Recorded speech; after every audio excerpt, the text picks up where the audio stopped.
Good evening, everybody, and welcome to another session of hashtag Gather to Grow here on Food from Zanzi on Instagram Live. It is such a pleasure to be back. My name is Dawn Numdu, and of course, I have the beautiful opportunity to speak to experts within the agricultural industry as part of the work that I do with Food for Mzansi, and these are the live sessions that we host. And the aim is essentially to share information with farmers. So we cover various topics within the agricultural industry. For the regulars, you know how much fun we have on these sessions. This week specifically, we're focusing on agricultural exporting. We have had a session on this topic before, but there was so much to cover that I decided to host another session specifically on this topic. The first is, I see Elton Grieve has already requested. He is here on this platform, on his new position within agriculture, a very different sector. But I'm really keen to actually find out more about what he does in his new job. Hi, Caitlin. Hi, Dawn. At an event here, but always time for food Okay. from Mzansi. Elton, congratulations. He's now the general manager at Interagri Oils, right? So, really welcome to you, and thank you so much for taking the time to talk to me. You were on the last session on this topic, and I'm actually going to kick off so that you can just share a little bit about you and your background, and then I'll go to Caitlin from there. Thank you. Yeah, thanks, Dawn. Good to be back in another session. The last session we had, I was still within the fruit industry. So just some background about me. I've been in agriculture for more than 2 decades. I'm giving my age away. But I've been in government, the private sector, international, and I've been throughout the various sectors within agriculture, and I find myself in the essential oils sector, which is an interesting one, a new one in South Africa, one that's very interesting. So my background has been in agriculture, just at different levels, and I'm always keen to be part of Food for Mzansi's engagements, especially the ones that are arranged by Dawn, and well done on this one, Dawn. Thank you so much, Alton. I always love picking your brain. Those 2 decades definitely come in handy when we have to ask you questions, about the industry. Caitlin, over to you. You are with, the PALS Center. I was very happy to engage with you at the Food for Mzansi Young Farmers in Daba, which was now almost 2 weeks ago. Yeah. And I was like, I need to get this lady to come and speak to me on Gather to Grow. So much insight from you. So maybe you can just give us a little bit of background on yourself. You're an agricultural economist, but you do so much amazing work within the agri sector. Maybe you can just tell us a little bit about you. Thanks, Dawn. Yes, so I'm Caitlin Abdul. I'm the agricultural economist at PALS, Partners in Agri-Land Solutions. So we are a private sector-led company where we help with private land redistribution projects, as well as training and uplifting and empowering historically disadvantaged farmers. So from the agroeconomic side, I help a lot with business support, a little bit of business training as well. So yes, and I had the privilege of doing my master's thesis through Stellenbosch University last year on the PALS initiative to see how it could fit in as the blueprint for the Land and Agricultural Development Agency of South Africa. So I'm glad to say I've graduated about 3 weeks ago now. So still working full time at PALS. Thank you. And yes, very happy at PALS. Thank you. Maybe you can just tell us, in terms of, your work as an agricultural economist and specifically at the PAL Center, what, macroeconomic factors influence the competitiveness of the South African agricultural exports? And, how are these factors, how do these factors interact with global markets? Yes, so I think macroeconomics, you have to see it as kind of seeing the economy from a bird's eye view. So seeing it holistically and how different issues can actually affect South African farmers in this case. So just an example would be geopolitically. We saw what happened with the war in Russia and Ukraine, how that affected our farmers, not only with the ports, but the increase in the price of inputs as well.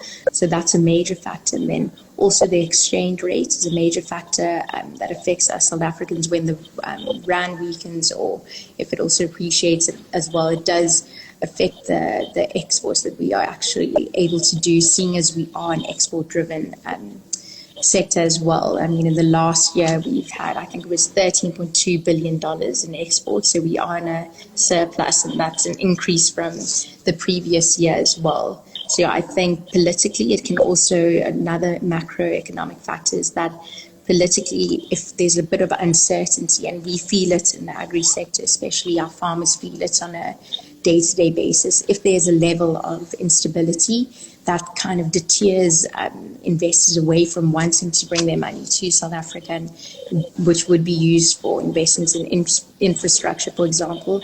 So it creates a level of uncertainty, which isn't good for agriculture.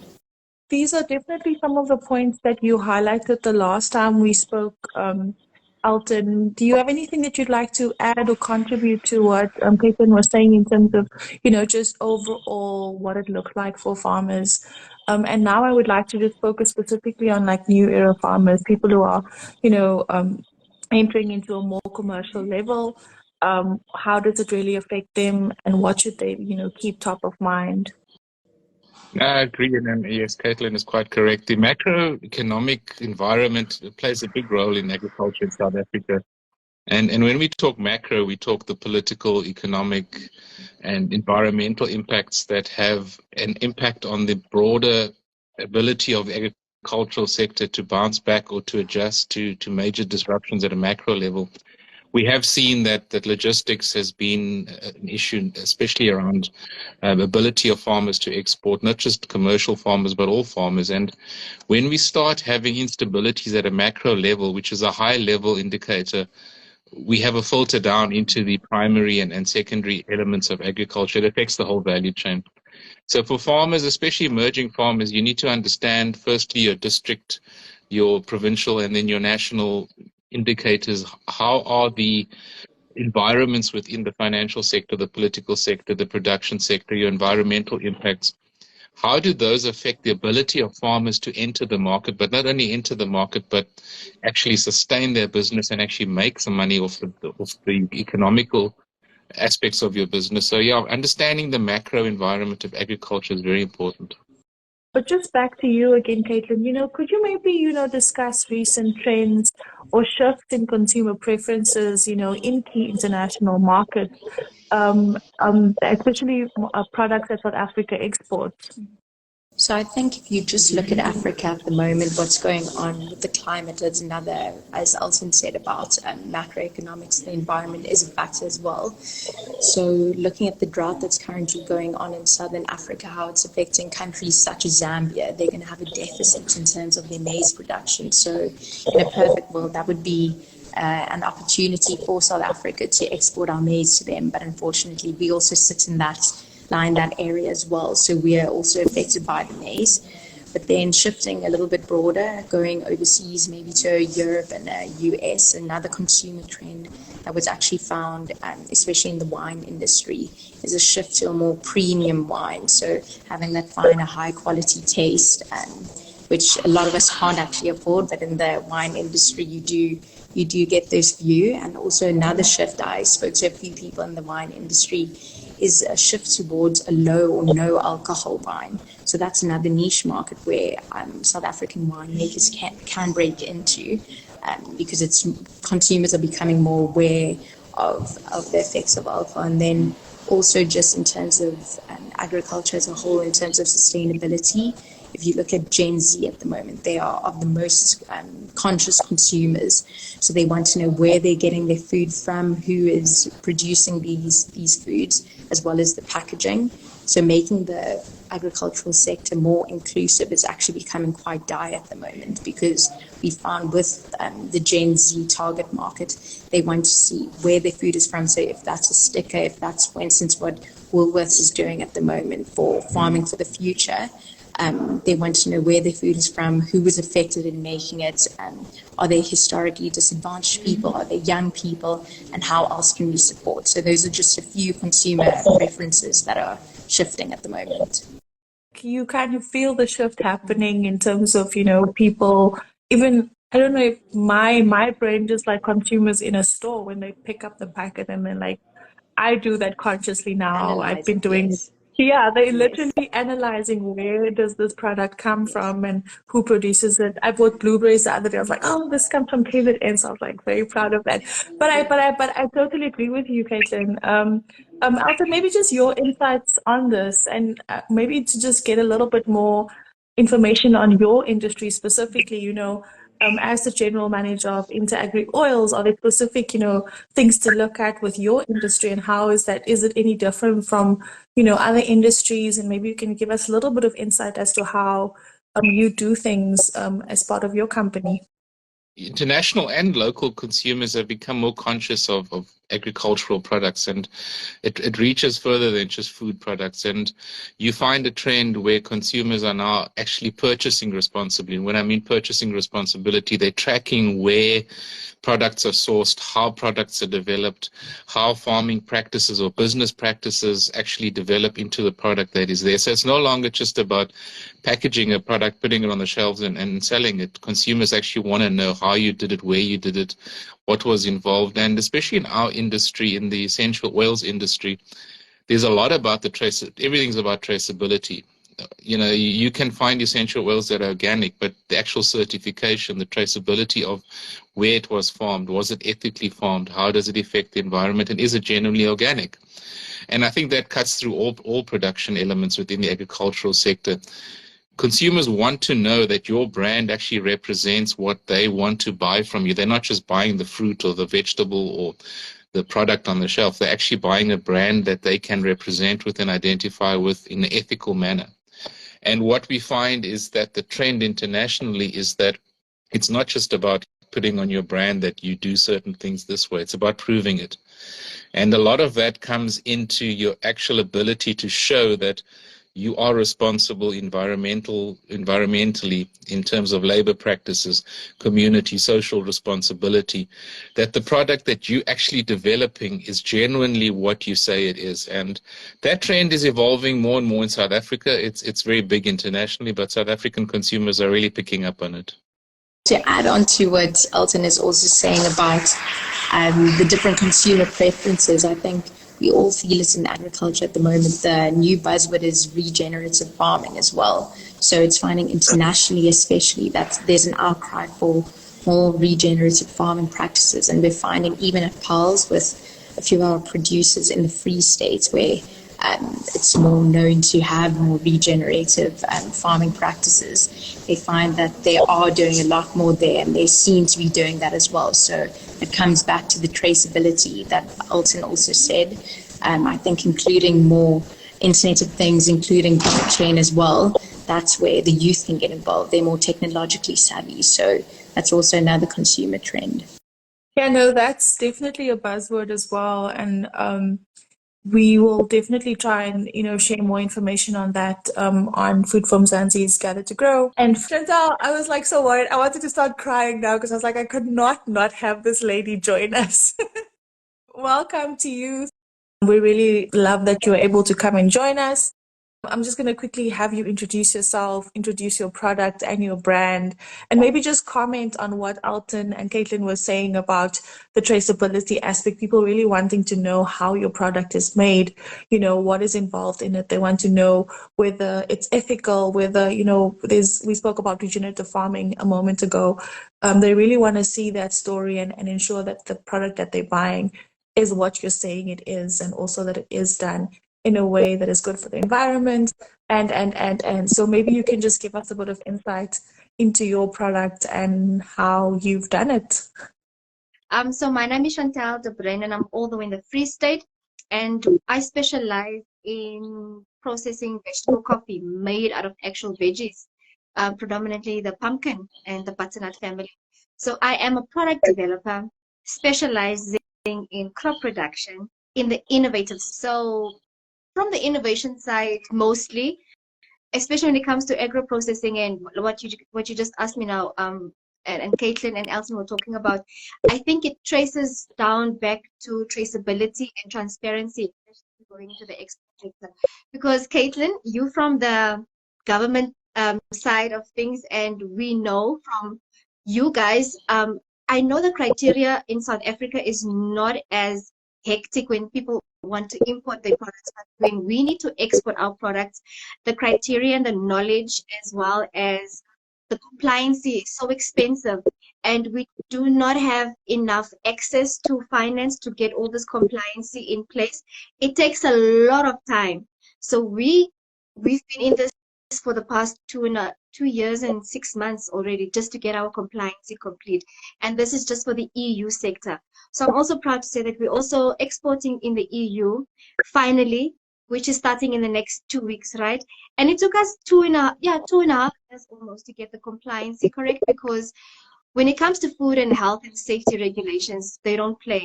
And it also depends where you're exporting to, where your market is. And I think we'll talk about that later in our conversations, in what you really need to look out for when you want to export certain products. Yes, so we're the first of its kind in the world. Yes, I have an amazing team. We are the Pumpkin Butternut family. We produce coffee made out of actual veggies. Absolutely love it. The first time I met this lady was at the Food from Zanzi Young Farmers in Daba 2 years ago, a year ago. Yeah.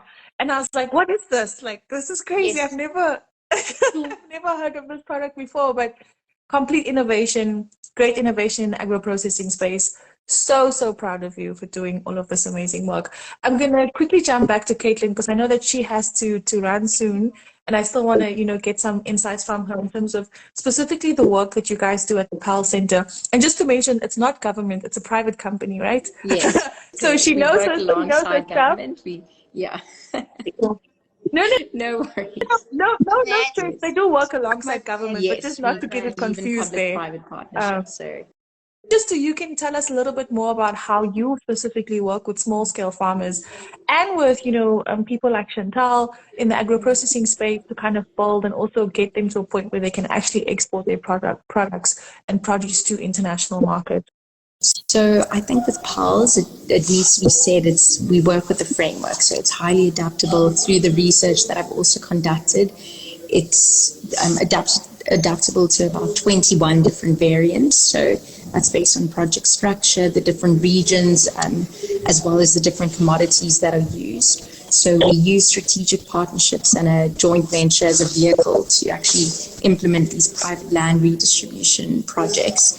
So from an export and a marketing point of view, we really protect all parties involved with the marketing agreement. So that allows the commercial farmer or the young black farmer to actually have access to high quality inputs and export to local markets from the get-go, which really sets us apart. We've also had an external evaluation by the Western Cape Department of Agriculture, and they stipulated to us that we really should be shouting from the rooftops about this marketing arrangement that we do have, because we know one of the difficulties is obviously financing, but also finding good markets to get your inputs and to also put your projects to consumers as well. So I think that's an important aspect, as well as the training component that we do. Last year we hosted our first marketing towards market access training. So that was with the Fresh Produce Association or Forum of South Africa in association with the Coa-Bokkerveld Opleidingscentrum. So that brought our new era farmers as well as a few smallholder farmers from the Witzenberg region together to understand a bit more about compliance, what is needed to actually get your project to the your produce to the export market, orientated more towards Europe with Global Gap and CESA and all the orders that are actually needed. So I think that's what sets PALS apart, having the training, having the agreements, and actually empowering and enabling new era farmers. No, definitely. I said it to you before, and again, just, amazing work from your side in terms of that, and really, ensuring that it works. I think that's essentially what I really love about what you guys do. It's not just about the saying, but it's the actual doing and, on the ground work that you guys are doing. Alton, I want to maybe get you into the conversation just to touch or comment on what both Chantal and Caitlin was talking about in terms of compliance, and also just the work that you guys are doing at Interagri Oils, and also just your work with farmers specifically. Well done to Chantal for the innovative work. It's really good to see South African youngsters and young businesses doing this. Kudos to you. Yeah, The agricultural sector especially is very vulnerable to compliance. It's such a world that's ever changing. You think today that you've complied and the next you have to comply with new regulations. The EU market, the US market and China market have their individual criteria for compliance, and it is quite an exercise. We found that throughout the value chain in agriculture, each fruit, each segment, each processing that you undertake, you've got to jump a couple of hoops to get through it. The essential oils industry is no different, and at times even more difficult due to the nature of the product. We're constantly having to adapt. But the key factor is to remain relevant within the network that you work in, or the commodity that you work in. If you remain relevant in the sense that you are continuously following trends in specific markets, do your market research, understand the market you're going into. Don't just assume that what happened last month is going to be the same this month. Join industry bodies that are representative of your commodity or product that you're doing. They'll often share industry information with you, update regulations for you. But the important part is that, as a business person or not a tenderpreneur, an entrepreneur, it's important to link with people within the industry that can guide you. Don't go it alone. You will get burnt. We've understood that in the essential oils industry and my background in agriculture generally, you must adapt a specific market strategy, not just to sell the product, but to get the product there. That's your first step. Understand how to get it there. What are the compliance requirements, not just for the product, but for the business? You get different certifications, you get different import permits, you get different regulations you have to comply with. Understand that even before you try and sell the product, because you're going to need resources to get that done. And I can fully understand with Chantal saying it's taken 2.5 years. We've got Fair for Life certification, which we've got to do every year. There's audits that are done. There are technical assessments that are done to make sure that the product that you are actually producing is what you are exporting. And for each country, each continent, you've got to adjust these to be able to comply with those. So compliance is a very big exercise. But like I say, remain relevant within the industry bodies that you are operating in. For that, and I think I'm going to ask, my last question to Caitlin before she has to run. Just in terms of government policies and incentives, what kind of role does that play in terms of promoting the export of South African, products? And how does one stay abreast of that? Alton just mentioning, joining industry bodies, perhaps getting support from, organizations and, centers like yourself. And I really want to get Chantal to also, kind of comment on this about how the process was over the 2 years. I don't think she can go into all the details, but just kind of taking us through it step by step.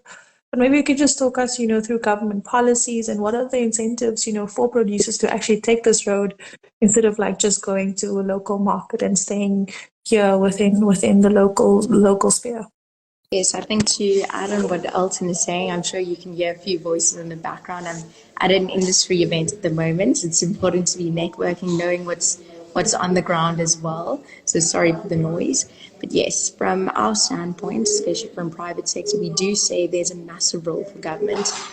They're there to actually create an enabling environment to spur on not only agriculture, but inclusive agriculture as well. So I think that's a massively important part. And then looking at more of the policy side, if I always use the example of foot and mouth disease, what happened over there. So it's the role of government to actually put certain policies in place to prevent a foot and mouth disease outbreak. As you've seen, I think it was at the end of last year. But it's also the role and responsibility of government to implement the measures that are placed in the policy. So it's all good and well to have amazing policies. In South Africa, we have amazing constitution, amazing policies, and amazing academics and industry leaders that work on it. But it's actually getting on the ground and implementing these measures as it is. And I think from the government standpoint, with that example, it's creating more awareness campaigns, especially for smallholder farmers with foot and mouth disease, letting them know what type of vaccination programs should be in place as well. I think that's incredibly important. But then just on the basis of incentives, it's important for governments in terms of tariffs to create a fair and favorable market for us to be exporting. And if you look at, we spoke about geopolitical factors now with BRICS, those are new markets for our young and for our smallholder and emerging farmers to actually be reaching out to. So it's the role of government once again to have an awareness campaign, how they can get involved, but also to maybe remove that administrative blockages as well, to create a more enabling environment for these new era farmers to get involved. So I think that's the role of government. At times it's enabling, but leaving it up to the private sector and for farmers to actually get involved and attend these awareness campaigns. People should steer away from working in silos, and there's the whole thing to look at a very big picture to kind of review and look at, and you're not isolated. It's not just you on your farm or you with your agribusiness, like Chantal or myself as a beekeeper here in Wellington in the Western Cape. There's a much bigger, picture happening. So that's very important. And then just last and final question before you drop, Chantal, just from an economic perspective, how do you kind of assess the potential impact of expanding South African agricultural exports, specifically when it comes to job creation and, foreign exchange earnings? Yes, I think it goes without saying, if we are able to expand our export market, that creates a lot of job creation opportunities, especially for the youth, to also get them involved. We found with Pearls, we believe in obviously making the cake bigger, and we focus mostly on export markets, in the Western Cape, especially high value fruit products. So we've seen an uptick in exports. And if you think about an exchange rate and currency depreciation, so for example, if the dollar is a lot stronger compared to the rand, our farmers will earn more money for their products, which is good as well. So I think it's extremely important for us to be expanding our export markets and the different reaches. I spoke about BRICS earlier.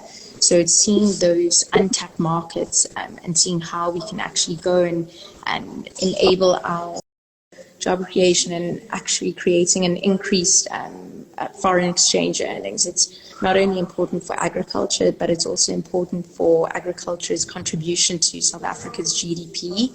So it fell in the beginning of this year compared to the previous year. It fell by 12.2%. So it's seeing how we can actually, using BRICS, using government, using private sector, to actually expand our export markets to increase our foreign earnings. So I think that's a massively important point. And also what was stated previously by Chantal and by Elton as well, not operating in silos, seeing what is your neighbor doing, which products are they actually farming with. We say, if your neighbor's farming with rocks, you need to find a really good reason why you're not going to be farming with rocks.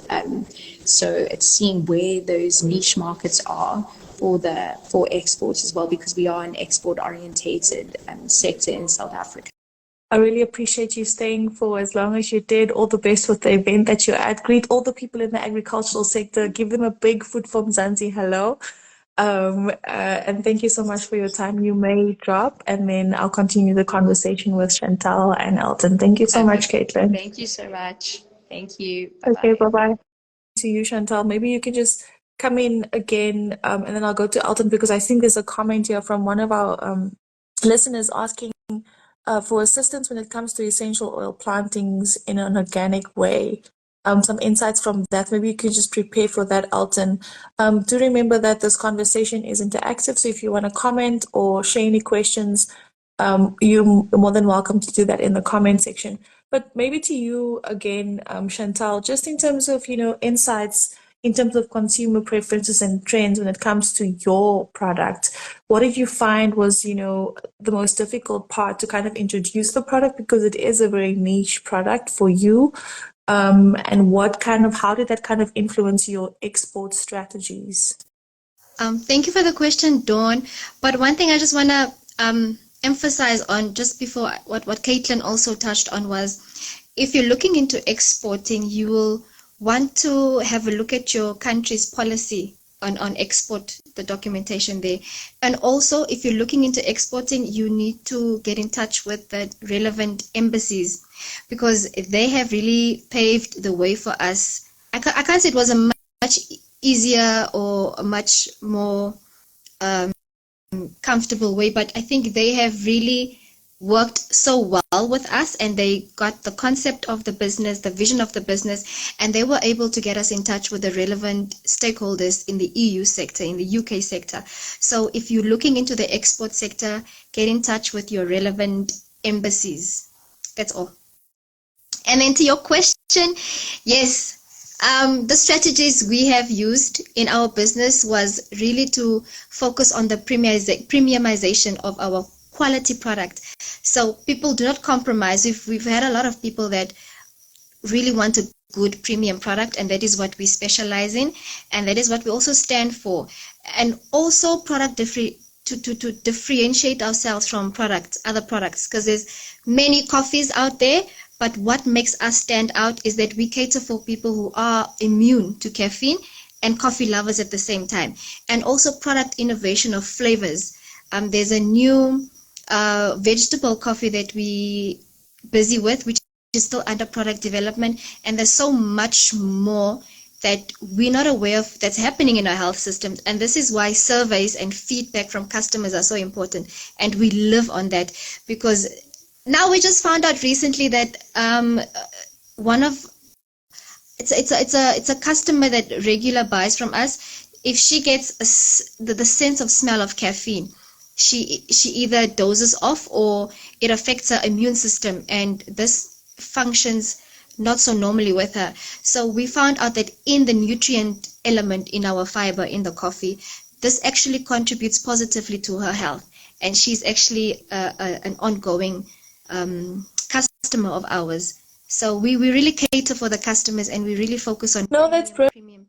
That feedback from the consumers and your clientele is essential, I think, in how you change or look at what you're currently offering, your clients and your customers generally. I think that's essential and can never be overlooked. Elton, maybe if I can just bring you into the conversation in terms of your industry, what could you maybe elaborate on some of the innovative strategies that you've used, and also technologies that you're using at Interagri Oils, and also how do you kind of overcome these complexities when it comes to exporting? Yeah, thanks, Dawn. I'm trying to get my video going, but it doesn't want to, but I'm sure you can hear me. Yeah. From our side, yeah, the essential oils industry in South Africa is a growing sector. It's one that's got a lot of scope for growth, and what's nice about it is it's dynamic. It's not just one segment. You can actually play around with it in the sense and create your own essential oils, your own flavors, your own scents, your own medicinal, but within boundaries. And for us, we found that it's very similar to what Chantal was speaking to earlier. You have to adapt your product, your processing, and your actual product development to the specific market you want to target. But most importantly, it's to ascertain whether the market that you're wanting to enter or currently playing in can actually absorb what you want to send there, can actually create a demand for your product. It's no use trying to sell something in a market that doesn't make sense in that market. And we found that we've had to adjust not only our production processes, but our strategies towards entering the market to that specific market. So especially in the essential oils market, different regions want different characteristics. They want different certifications, different packaging. So it's all about understanding the market space you want to play in and adjusting your product, your cultivation, your processing processes to actually adjust to that. We've actually had to adjust to ensure that our processes, especially in our tea tree oil, our rosemary oil and eucalyptus oil, complies with what clients require in the EU, what clients require in the US, and you've got to adjust your systems and processes to that. Just to go into the question about the organic, the organic has become the new fab, it has become the new tagline. But, a lot of the times out there, what you see as organic is not always organic. Organic is about starting off with your farming and production practices. Are you chemically inclined? Then you're not organic. Are you complying with environmental practices, labor practices? Is your product genuinely natural? And what that organic means, it's natural. It doesn't mean that it's anything fancy. It just means that your practices, your end product and your processes all comply with natural elements, minimal environmental impacts. It's no use putting pesticides or any kind of cosmetic or synthetic materials into a product. It must be 100% natural. That's what organic means. And for someone entering the organic space, the important question to ask is, do you really need the organic status? Is that where you want to play in that market? Yes, it is a niche market. Your compliance on organic is very strict. Your production and marketing processes is very strict. So anybody needing advice on organic can reach out to me, LinkedIn, or on this platform, or on our website. If you search into Agri Oils, you'll find us. And the organic in essential oils is a very it's a difficult element, because you got to comply with a lot. But secondly, you must be sure that you want to enter that market and you can do it. It can be costly, it can be difficult, but once you've got it, it can be done. I hope that answers your question, Nomonde. Thank you so much for contributing and, participating in the discussion. And I hope that you will definitely take an opportunity to touch base with Alton and his team, just thinking like into agri oils. I have to get that word in my mind. Chantal, maybe you can share some insights again. I'm kind of jumping between the two of you to get the most out of both of your industries and equity. Maybe you can talk to us about the marketing strategies that have been effective for the farmhouse in promoting, your coffee products overseas. Thank you, Dawn. I'm switching my video off. I struggle to hear you guys a bit. I think it's a bit better now that my video is off, but you can keep yours on, please, so I can see your pretty face. So for us, and it's so important what Alton also said. Thank you for emphasizing that, Alton. Product innovation and how you differentiate yourself is really, for us as a business, that has really made us stand out. And this goes with our brand authenticity as well. And we're also trying to maintain transparency about our production lines and the methods and all the new initiatives that we try and tag the customers along. Because without the customers, we really won't be running a business, right? And then the second important thing would be, for me, in our experience as a business, is that it is very ethical how we really focus and maintain our production practices in gaining market acceptance from the customers, because this is also how we gain long-term relationships with our local buyers and international buyers. And it's very stringent because the EU market and the UK are very different. So it goes back to how your relationship is with them again. So I would really say the marketing strategies that really stood out for us and is working for us is as well our brand storytelling, as well as product innovation and how we keep differentiating ourselves and improving in ourselves, and also constantly, because we will always be in product development. Unfortunately, if you are not adapting to the new now, you will go out of business. And that is also one thing that keeps Coca-Cola in business till day, Nike, all these brands, McDonald's even, they've got new innovations coming in. And these are big brands, and I think it's our responsibility to also see how they have journeyed through product development. Product innovation is a very important exercise. For me, it's number one. It would be our number one. Oh, thank you, Chantal. Alton could contribute again, just in terms of, finding the balance between what Chantal is mentioning in terms of product innovation and maybe understanding or, when that can possibly happen, especially as a newcomer into the industry. Yeah, and then maybe you can give us insights into, how does one expand? For example, if someone in this live wants to go into the essential oil industries or diversify to that, how fast do they innovate, when they choose to innovate, and what can possibly be done? No, thanks, Dawn, and thanks to Chantal for those insights. They're very valuable. I think the most important part is that even before you innovate, understand the regulations, the characteristics, the quality parameters, the safety parameters that of the product that you're going to produce. And that cuts across all. It's not just essential oils, agriculture as well. Understand the environment and regulations that you have to comply with to get your product on the shelf, regardless of its characteristics, organic or non-organic or niche or not. The most basic product still has to comply with specific regulations. Understand them, get to know them. And then when you do get to that point where you have your products within those specifications, both from quality, safety, health, etc., you then move on to adjusting your product to specific markets. Each market segment has different requirements. China, EU, Americas, even South Africa has different requirements. Consumers want to see different elements, not only from your product, but your branding, your packaging. But what has developed in the trend is that when you're looking at product development, what has become a big essence in it is your branding. You know, people want to see a brand. Your brand represents you. It represents your product. It represents what you do. So it's not just about your product. It's about you. It's your business. It's how you present it. It's how you portray it.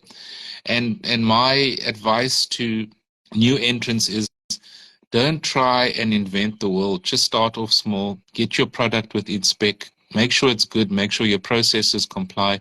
Your quality is up there. And consumers will remain loyal to a brand that does the basics right and promises what they deliver. And quite often we see that a lot of effort is put into innovation to be different. You don't need to be different all the time. You just need to position yourself and your product within a range that complies with what is required. And my advice to new entrants or current entrants is continuously research. Your innovation is linked to research. It's no use innovating and you don't have a market for it. Adjust to the market, understand the market, study the market, understand consumer preferences and how consumers perceive products, and adjust to that. That's the advice I can give. And once you start growing your business, and you start developing clients that are ordering more from you, you can adjust your product to comply or to suit that client's requirements. No, definitely. And not to sound like a, broken record with all of those. I think it's, again, like you said in the beginning, ensure that you kind of join these bodies. So if you're in the agro-processing sector, understand where you need to go to understand all that needs to be complied to when it comes to agro-processing, and go to your local department, your local, agricultural department, find out who your advisor is, find out who to speak to. I think social media has really, brought us so much closer together. Platforms like this is how I do it. I think I connect with so many amazing people on a weekly basis. So never to overlook that it's a simple phone call, it's a simple message, it's a simple interaction, and WhatsApp is like amazing for that. So and I think consistency is key. You build these relationships over time. That's at least what I've experienced. And then of course, contacting as soon as possible and following up, even if it takes 20 follow-ups. I'm sure over the 2.5 years, Chantal, you did a lot of phone calls, a lot of emails, a lot of check-ins constantly. Maybe you can just go through the process that you had gone through with us, if we can do that exercise in the last few minutes of that we have with you, to be able to export. If you can give advice to the agripreneurs and farmers listening and watching us right now. Thanks. I think for us, when it's always exciting if you want to go out of the country, but it's not really as exciting if you have to do and comply with all these regulations, right? So what we had found out that we had to really familiarize ourselves with the international quality standards that the EU was interested in. And this goes for everyone out there. If you're looking into exporting, familiarize yourself with the quality standards applicable to your produce or your product that you're selling, and invest in product development. And this goes with research and development. It is quite an expensive exercise, but we've got there's free product development that takes place in certain universities. One would just have to follow up with any university that is in your local area. They do fund product development, and they do also fund your research and development, which is very, very important, because if you don't have these quality control processes, it will be difficult, because you will not have a traceability document on the product that you were getting fit for the market, as well as a feedback loop has worked for us in terms of trying to engage with the EU buyers out there. It took a lot of strive for continuous improvement to analyze the quality control, the data control, the enhancements, and implementing necessary changes. Especially with us now, example, we had to change our packaging according to their market fit, right? And that goes with little small elements, but it's quite an expensive exercise that you have to go through. So before you do any changes on your packaging, before meeting your buyers, sit down with them and have a conversation with them. And this is how you build a relationship with them. It took us 2.5 years to get to understand the German language and what they really want, because this is what they want. But if they don't get it the way the customers would approve of it, then they would automatically not buy your product, because you will not comply with your standards. I would also say that the raw materials that you're using, you need to know. Okay, some may know and may not know, but this is also going back to your knowledge and your research. Find out into, and this will also go back to your product development. If, for example, the go complete vegan, and we had a dairy nutrient in our product, and they did not allow any dairy into the country. So we were allowed to produce the product in the country with dairy, but exporting it into the country was a different ball game. That's so interesting. So, I mean, so much, great insights, and, some of our listeners, Empire Beverages, saying, thanks for this. I really want to start exporting abroad. Yeah, please. We have done another session on this topic. So if you go to Food from Mzansi's YouTube channel, for the last 5 minutes, I'm going to give Elton maybe a chance to just wrap up for us. Chantal, it's such a bummer that we can't get more from you, but I think we can definitely ask anyone who's keen to know more and speak to you, to engage with you on LinkedIn. Maybe you can just, in the comment box, share all of your details there, and then they can reach out to you. Just from your side, Elton, again, if you can just tell us more about your industry, and specifically how important, let me just get your questions, what collaborative, efforts or partnerships, how that kind of proves, effective in terms of addressing some of the barriers that we spoke about, and also competitiveness of South African export in, international or global markets. And then also just for some insights into how people could possibly get into your industry. You did say it's growing. Is there space for more people to grow into it, diversify, even if it's on a very small scale? How does that work specifically? Thanks. Yeah, thanks, Dawn. Yes, this subject is one that seems to be quite interesting, and every time we do it, we get more and more requests, which is good. Yeah, from our perspective, and what we do is collaboration is very important, and we have partners in the various regions that we work with. We target specific regions. We identify firstly people we can work with even before we try and sell the product, because your partners internationally or locally are the ones that will give you insights that will help you grow. But then again, it's important to choose the correct collaborator or partner to actually enter into an agreement with, because you need to understand the parameters, what each one will contribute, how it will contribute, and what the benefits will be in the end. For us in the essential oils market, because it's such a niche market and a competitive market, we find collaborative arrangements in specific markets to ensure that we remain relevant to that market. We also make sure that we're members of specific industry bodies, whether it's the cosmetics industry, fragrance industry, health industry, and we actually go into those sectors understanding what is required. It's no use just developing a product. For example, with our tea tree oil, we ensure that we know which market requires it in which format, which packaging, which quantities, quality, and technical specification. So for someone entering any market, understand your product and understand your market, but most importantly, understand the parameters and regulations required. So from our perspective, we ensure that on a monthly basis, we ensure that we up to date with information coming out of the markets. But yeah, going into the essential oils market, there's huge scope for it in South Africa, both at a cultivating level, on-farm cultivating, home cultivating.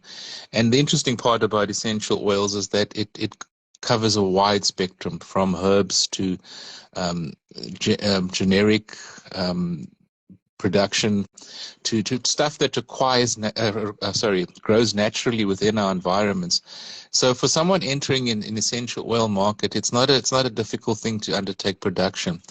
Your difficulty comes in the actual extraction process. But for new entrants in the market, you don't have to go into the extraction. You find producers locally in South Africa that produce natural and essential oils that you can actually take and start creating your own recipes. Take into consideration that you can either go into the cosmetics, where you create primary products for cosmetics. You can go into the fragrance, lavender and rosemary, and those kind of products that are easily grown, easily cultivated, easily processed, but also easily obtained. And there are a lot of producers out there that have it. And you can start creating your own brand, your niche fragrance, your niche medicinal factors. And we found that, especially in South Africa, we have a lot of clients that buy volumes that actually then create different brands or different recipes out of that. And for us, it's good to see local entrepreneurs taking the essential oils market, which has been part of our culture for generations. We've just really not adapted to it or accepted it in the sense that we actually can turn it into a commercial enterprise. We've seen a boom in the castor oil industry where people are now starting to turn back to natural and organic remedies for healthcare or all other household needs. And it's good to be out there. For those that are interested in the essential oil markets, I've put our website down there. I'll put my details down as well. Make contact. It's something that, Dawn, we really need to look into, especially for youth development and entrepreneurs. The essential oils market has so much opportunities for them, and it's an easy market to enter, especially when you got someone to collaborate with. Definitely, Alton. I'm hoping to still chat to you very soon on our Farmers Inside Track podcast to be able to give people way more insights into how they can possibly enter, what the industry looks like. So do check out Food from Mzansi's Farmers Inside Track podcast. Alton will be featured there very soon to give you more insight. So thank you so much for your time. Thank you so much to Chantal, who has to also drop. Our network is not great, coming down hard, pouring in the Free State, so we forgive her. And also to Caitlin from the PAL Center, who also contributed earlier in the session, to Chantal from Buttercup Farmhouse, Butternut and Pumpkin Coffee. Congratulations. Yeah, I think I love that we can kind of innovate in such a way that it surprises us. I love that. I totally love it. I want to be surprised more often with the innovation that we definitely come up with, and that is just in us as, South Africans and Africans. So congratulations to all. Thank you so much for joining me on this platform. Thank you so much for joining me and for just, continuing to gather and grow together. I really appreciate it. Thank you, Alton. I'll be in touch very soon. I really appreciate all of your time and effort and always being willing to talk to me. To everyone else, have a great rest of the evening, great rest of the week. Bye-bye for now.